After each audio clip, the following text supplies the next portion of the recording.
peace, prosperity, and progress ultimately came not from a radical rejection of your heritage, but rather from embracing your national traditions and embracing that same heritage that you love so dearly.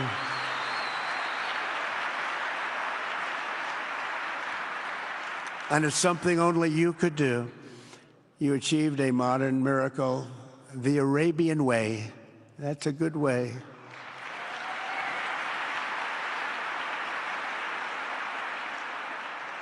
Today, the Gulf nations have shown this entire region a path towards safe and orderly societies with improving quality of life, flourishing economic growth, expanding personal freedoms, and increasing responsibilities on the world stage. After so many decades of conflict, finally it is within our grasp to reach the future that generations before us could only dream about, a land of peace, safety, harmony, opportunity, innovation, and achievement right here in the Middle East. So beautiful. It's such a beautiful thing that's happening. I guess, you know, the people that are here can't even really appreciate it because you see it happening, and it's when you come to a place that you haven't seen in 5 years or 10 years or 20 years that it's even more incredible. When I left office just over 4 years ago, that future seemed almost impossible, what you've done. Together we had obliterated the killers of ISIS. We wiped them out, terminated its founder and leader, al-Baghdadi. We had healed the divide in the Gulf Cooperation Council, it's a very big deal, and united the nations of the region to stand against the enemies of all civilization.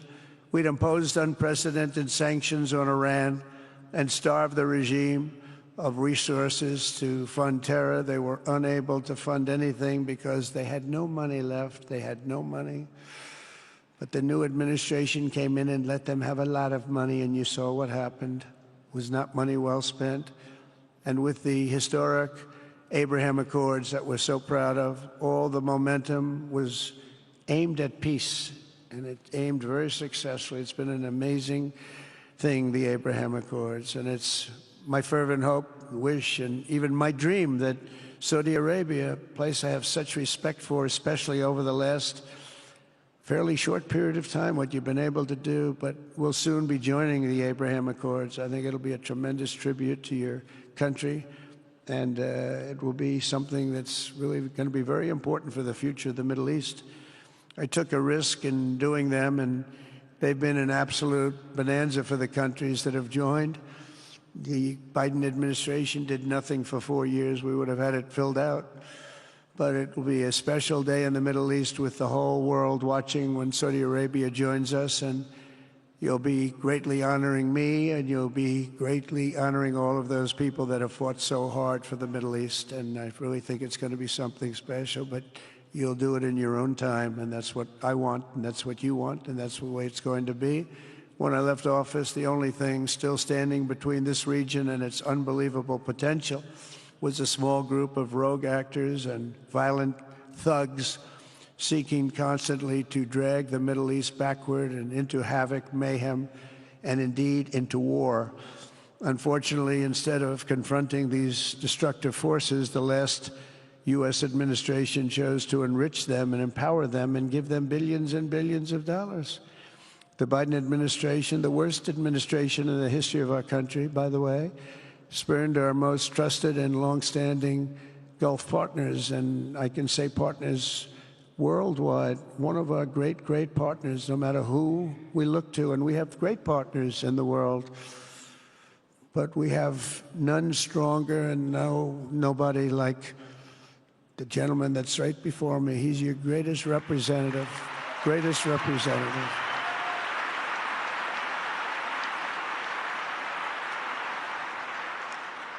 And if I didn't like him, I'd get out of here so fast.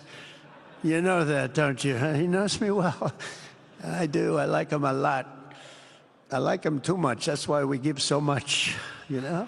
Too much. I like you too much. Great guy. They lifted sanctions on Iran in exchange for getting nothing. and sent the regime tens of billions of dollars to fund terror and death all over the world. And they laughed at him. They laughed at our leader. And they're still laughing at our leader. They thought him a fool. And they made nothing but trouble ever since, including the funding of October 7th, one of the worst days ever in the history of the Middle East. Horrible day.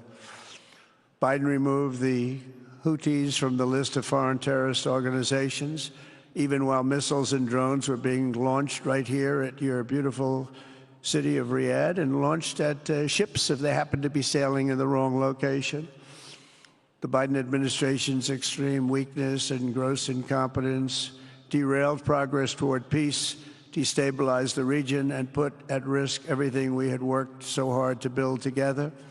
And when you think of the great achievements that you've made, to do it in light of a pretty hostile administration, an administration that was not a believer, it makes your achievements even greater. Makes them even greater, you know that.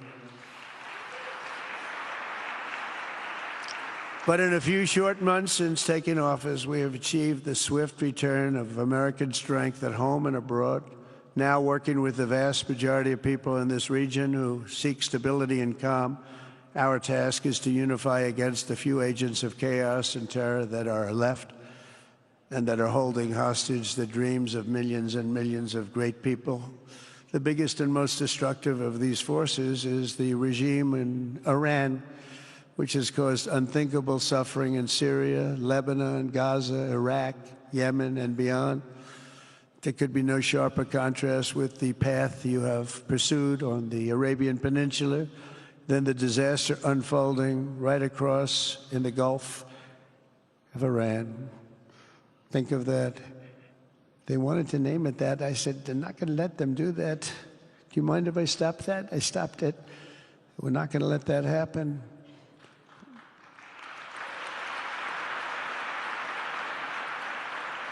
While you have been constructing the world's tallest skyscrapers in Jeddah and Dubai, Tehran's 1979 landmarks are collapsing into rubble and dust. They had it going for a little while under a much different system, but those buildings are largely falling apart, falling down, while you're building some of the world's biggest and most incredible infrastructure projects. Buildings, all sorts of things you're building that nobody's ever even seen before. Iran's decades of neglect and mismanagement have left the country plagued by rolling blackouts lasting for hours a day. All the time you hear about it. While your skill has turned dry deserts into fertile farmland, Iran's leaders have managed to turn green farmland into dry deserts as their corrupt water mafia, it's called it the water mafia, causes droughts and empty riverbeds. They get rich, but they don't let the people have any of it. And then, of course, there's the key difference at the root of it all. While the Arab states have focused on becoming pillars of regional stability and world commerce, Iran's leaders have focused on stealing their people's wealth to fund terror and bloodshed abroad. Most tragic of all, they have dragged down an entire region with them. Countless lives were lost in the Iranian effort to maintain a crumbling regime in Syria. Look at what happened with Syria. In Lebanon, their Hezbollah proxies have pillaged the hopes of a nation whose capital, Beirut, was once called the Paris of the Middle East. Can you imagine?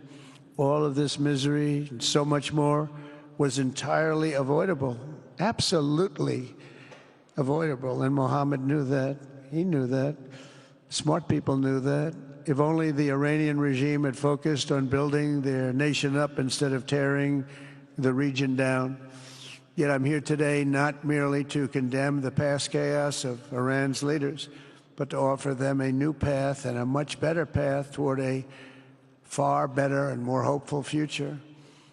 As I've shown repeatedly, I am willing to end past conflicts and forge new partnerships for a better and more stable world, even if our differences may be very profound, which obviously they are in the case of Iran.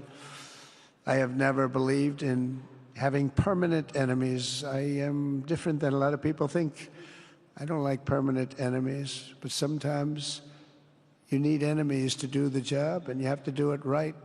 Enemies get you motivated. In fact, some of the closest friends of the United States of America are nations we fought wars against in generations past, and now they're our friends and our allies.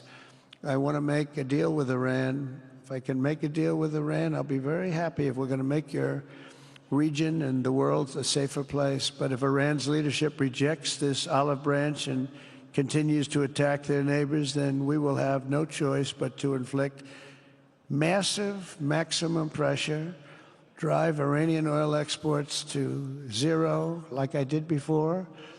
If you know that, they were a virtually bankrupt country because of what I did. They had no money for terror, they had no money for Hamas or Hezbollah, and take all action required to stop the regime from ever having a nuclear weapon. Iran will never have a nuclear weapon.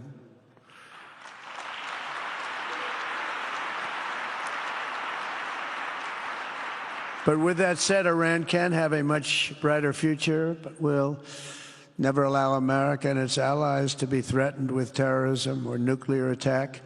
The choice is theirs to make. We really want them to be a successful country. We want them to be a wonderful, safe, great country, but they cannot have a nuclear weapon. This is an offer that will not last forever. The time is right now for them to choose. Right now, we don't have a lot of time to wait. Things are happening at a very fast pace. They're happening right here. They're happening at a very fast pace. So they have to make their move right now, one way or the other. Make your move. As I said in my inaugural address, my greatest hope is to be a peacemaker and to be a unifier. I don't like war. We have the greatest military, by the way, in the history of the world. You know, I rebuilt our military in my first 4 years and rebuilt it into the most powerful military there is. And you saw that when I knocked out ISIS in 3 weeks. People said it would take 4 years, 5 years. I did it. We did it in 3 weeks. I've also been working relentlessly to end the terrible bloodshed between Russia and Ukraine. And very importantly, talks are being held in Turkey later this week, probably on Thursday, and they could produce some pretty good results. Our people are going to be going there. Marco's going to be going there. Others are going to be going, and we'll see if we can get it done. 5,000 people, young people for the most part, soldiers from Ukraine, soldiers from Russia. They're not from here, and they're not from the United States, but they're souls. They're souls. I think usually, mostly, they're young, beautiful souls that left their parents waving goodbye, left their brothers and sisters. Goodbye, I'll see you soon. And they got blown to pieces. 5,000 on average a week are dying. And people are dying elsewhere in the region, but tremendous numbers like we haven't seen since World War II are dying. And I want to stop it. I want to stop it. It's a horrible war. Would have never happened if I were president. That's a war that would have never happened. October 7th would have never happened if I were president, because Iran had no money to pay Hamas or anybody else. They had no money. They were not looking to take care of them. They had to take care of themselves. They had no money. We stopped their oil effectively with the embargoes and sanctions.